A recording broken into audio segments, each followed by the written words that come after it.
that it's difficult for people outside of our industry to understand what microenterprise is or microbusiness?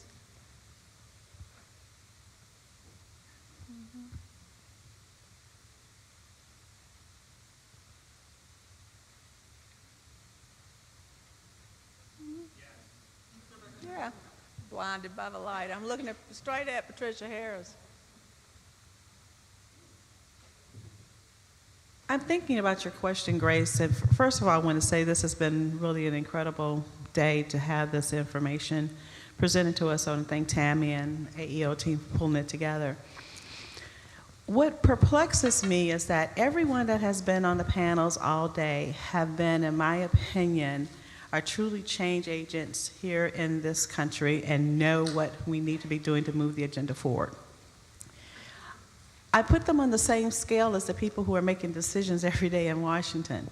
So why is it so difficult for our message to be heard? Do either of you think that there's some other political agenda in place, that why this is so difficult?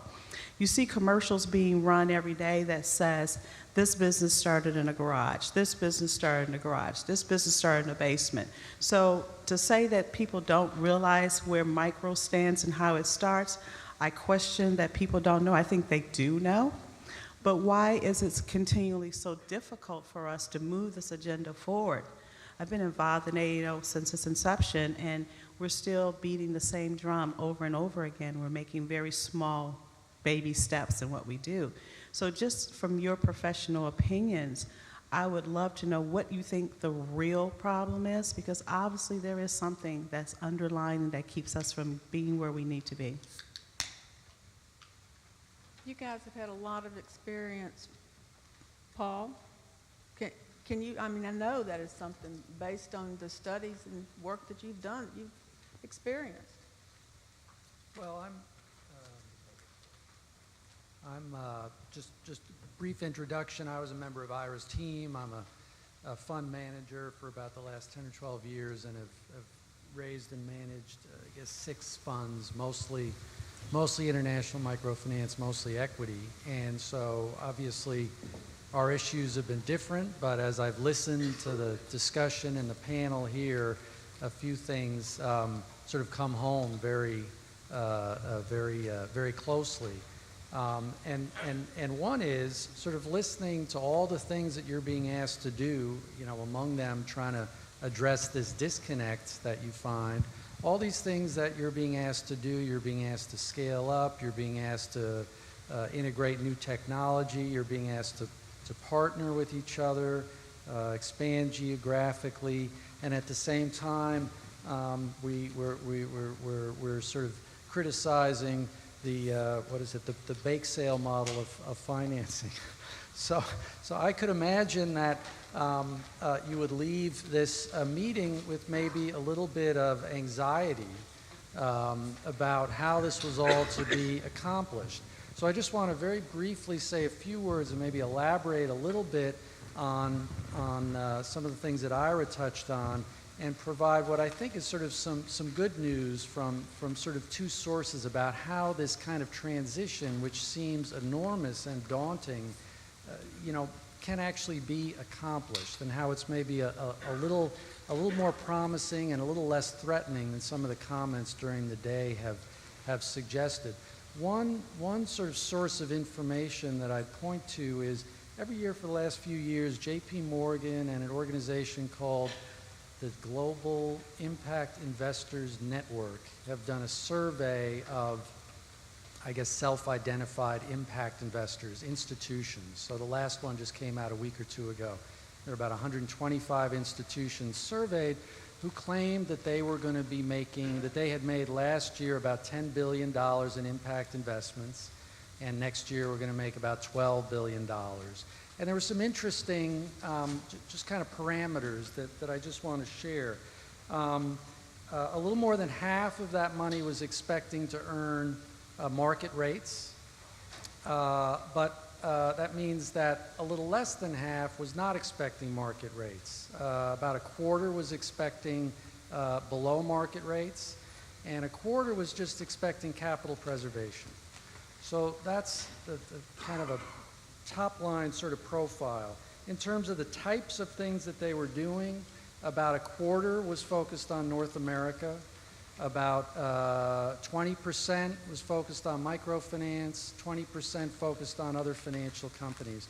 So this is there's a lot of overlap here, I would imagine, between what these impact investors say they want to do and what a lot of you are doing, both in terms of the type of work that you do, where you do it, and the types of return profiles that might fit with your organization. The second sort of data point I want to point to is just to elaborate a little bit on some of the things that Ira was saying about what happened in microfinance, because it was very dramatic and it was very, as I think Mitch was saying earlier, the pace of change was probably a lot more rapid than sitting here today we might think is possible. 10 years ago, as Ira mentioned, there were a handful, maybe 4 or 5 vehicles providing financing to international microfinance. Most of that money was either philanthropic or from governments. The most recent measure is that there's about 110 of these vehicles, and 75% of the money is not from governments or philanthropies. It's from institutional investors, high net worth individuals, and retail investors. So huge amounts of money have been pulled into the space and made accessible to support the activities and some of these transitions and changes and increases in scale that you're being asked to do. Huge amounts of money were brought into the sector to support that kind of transformation and that kind of change. And that money is very supportive of a quite diverse range of activities. As Ira mentioned, a lot of it's going to sort of a top tier of institutions, but hundreds of institutions are getting financing through these vehicles. They're not all for-profit institutions. A lot of them are still organized as not-for-profits.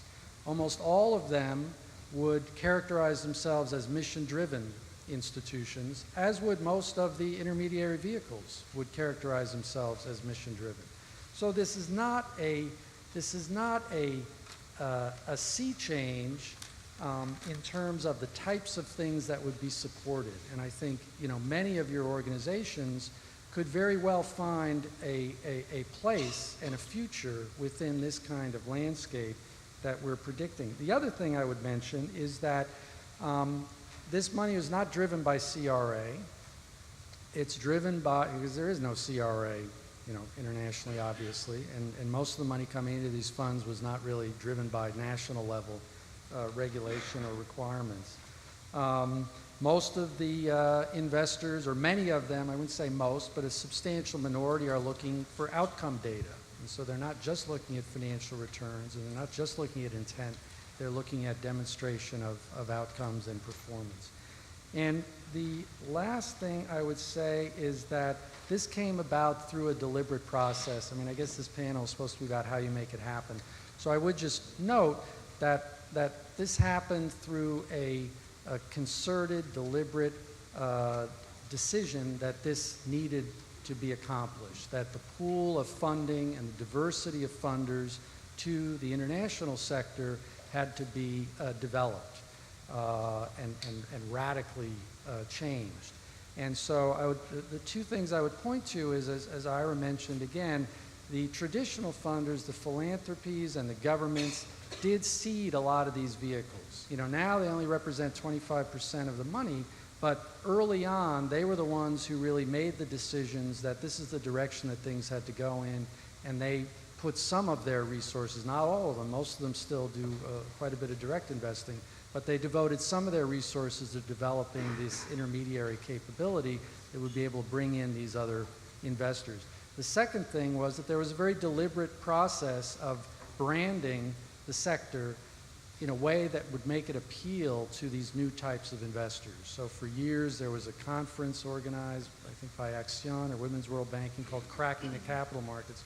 And the whole point of it was to try to introduce brand microfinance and introduce it to new investors. And it was, as I would say, quite successful. So my comments gone on too long. Grace told me to be brief. I'm sorry. But I just wanted to say something because I didn't want you to leave here in a high state of anxiety. I think this is actually, there's a lot of potential for supporting the activities that you're already doing. I mean, there's some solutions that are out there that can be pursued, but 1,000 flowers can bloom. They certainly are continuing to bloom internationally. So maybe part of it, Patricia, it's to new audiences, because that's, I mean, everything that I just heard is, and I know, like you and lots of people, I mean, we've been talking to some of the same people and wondering why doesn't it work. What I just heard him say is, I mean, there's a different audience regarding why you're not hearing, why it's not working, why our advocacy doesn't work.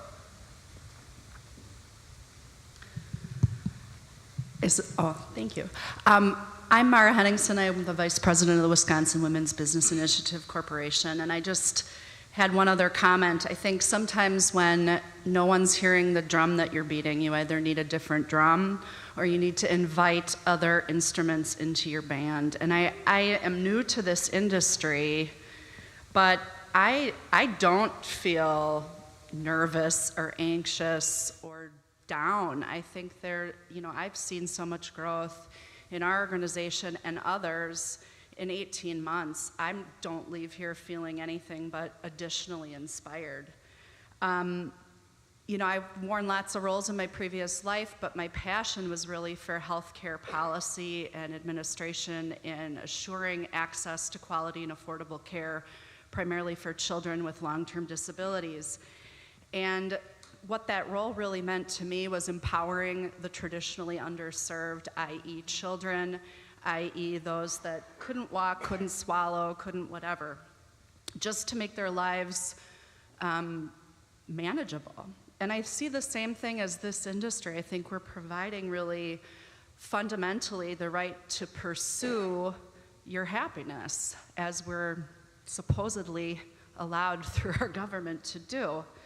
And I think that this is empowerment at the most basic level. The right to provide for your family is just incredibly basic, discussed, throughout thousands of years.